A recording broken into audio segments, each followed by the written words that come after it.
Last warning, since your mama didn't teach you to not ask favors from 60-foot-tall slime girls in the woods. You do not want to play with necromancy. Only the strongest of poets can handle it, and that's not even going into the gaping crevice that is a generational gap that spans decades, if not more. Do you really think that you have a lot in common with somebody from a totally different time period, like Marilyn Monroe or Josephine Baker or Catherine the Great? Well, you do seem so insistent. Fine, I'll reap the public domain of identity, and I'll use my battle poetry to bring your idealized boo, who is actually a stranger, back from the great beyond. Here, let me just look at their Wikipedia, and they are public domain dead people. Good, okay.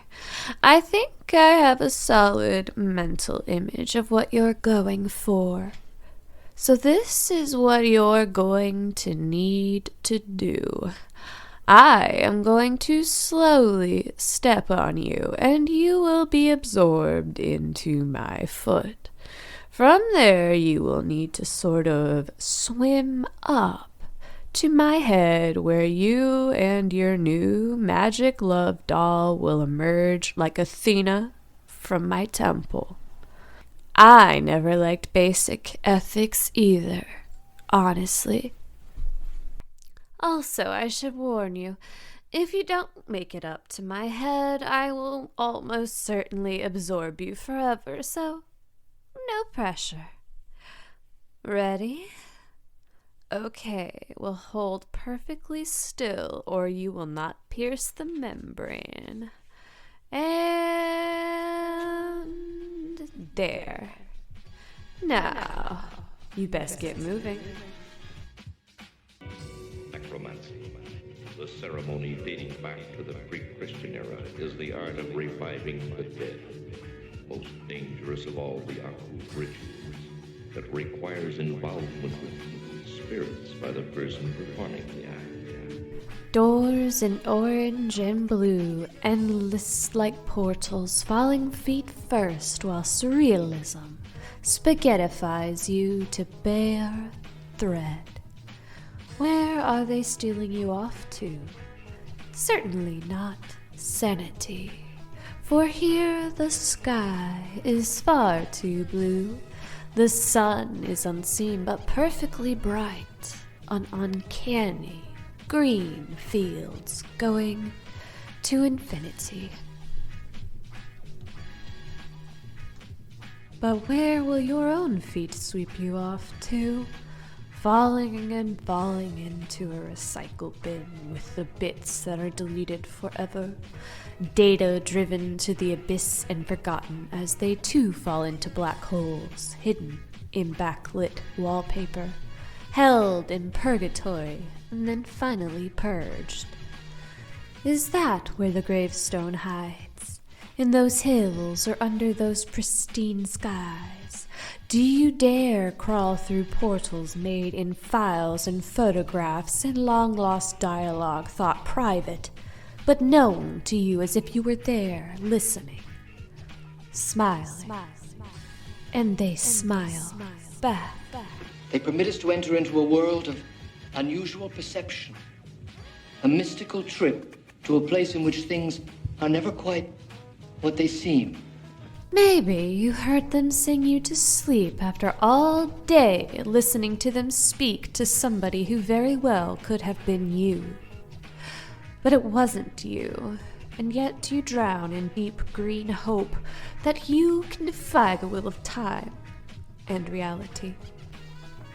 What horrors hide in this deep mystery of hindsight bias and historian's omnipotent eye? They're smiling at you, but you know how they die. and yet you are still swimming up foot, calf, and thigh. Swimming and swimming for somebody half alive and half idealized. A window to look into a world of fantasy or reality. The question will be, are you now living the reality looking at a fantasy? Or are you now part of a fantasy looking at reality? Ghosts emerge. But whose? Yours or theirs? With marital homes built more than 5 feet under, nature blinks away blind horror, as her will is defied by the likes of you and I. And the phantom you beg for begins to rise out of the darkness, reaching for anything that grasps it. Bones are kissed with moonlight, bearing living flesh and loving gazes. Tides of ink turn to whispers, tickling your eager ear. No longer archived voices, but first-hand accounts touching your lips now. Necromancy. An otome game played too late. Forbidden embrace of the risen and stolen soul you called to your side.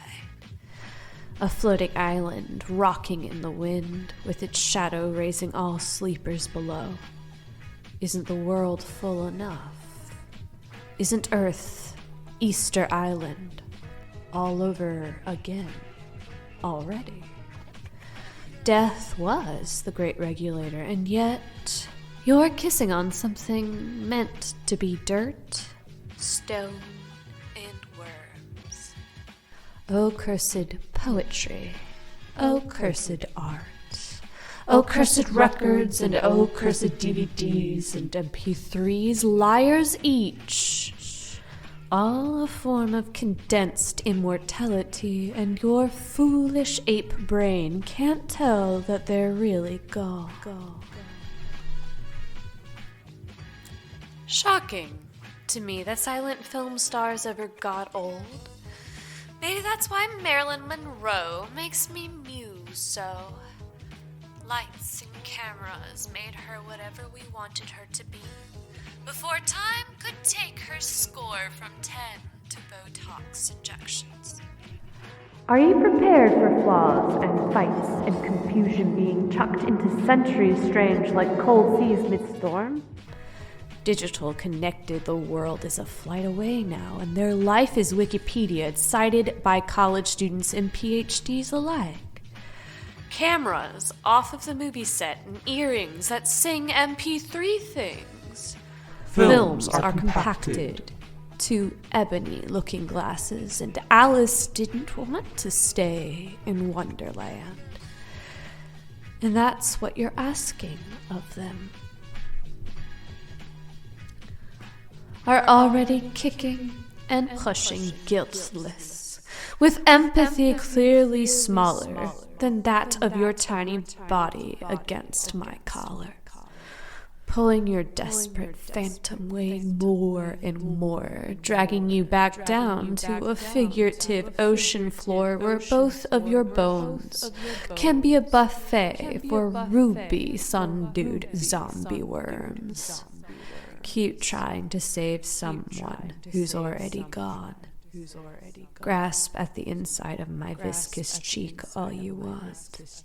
This love is still foolish and a terrible waste when there's some beating heart out and about with flaws you'd find forgivable. But instead, you drag behind you bones like you think you're Orpheus or something. But I suppose as your toes kick off of my eye, out of my mind and into the world, and your new love joins you nude save for the coat of emerald goo that is keeping them between exploitation and demonetization. Don't forget, moonlight, pretty as it is still a motherfucking liar. Now don't say I never warned you. Pommie? Pommie, what the hell are you doing here? You know, it's not exactly normal to have a 60-foot slime girl walking around Gatlinburg, Tennessee. All right? Can't you tell who I am? I'm your sister, Gogi. Come on, I know you can hear me from up there. Did you really just, like, resurrect somebody? Come on, POMMIE. You know for a fact that necromancy was banned in Cyrodiil. And Dollywood is as close as we're going to get to that. So stop it. Hey, y'all. It's Marsha O'Hare at Nightmare Public Broadcasting here to say, what is the PSI of a 60-foot green apple jello woman stepping on you? The people who we would share that scary experience with are Zemo, Rocco, the Necromancer, Eyjafjalla, Yogthul, Pingli, Confused Script, Man of Many Bees, King Crab, Axel, Gale, Steve, Train, Justin, Organic Emerald, Spriggs, Sam Myers, Jackson Daniel 42, Kyram 0, Jeff, and Wild Wolf Gaming. If you want to swim in a sea of refined sugars with us, then become a patron right now and get access to some of the craziest shit on planet Earth, all while supporting me and the content you love. Now, y'all stay safe out there for me, I hear. Bye! Pippin! I didn't know you liked cult classic movies too. That was great, Sam. I'm so proud of you.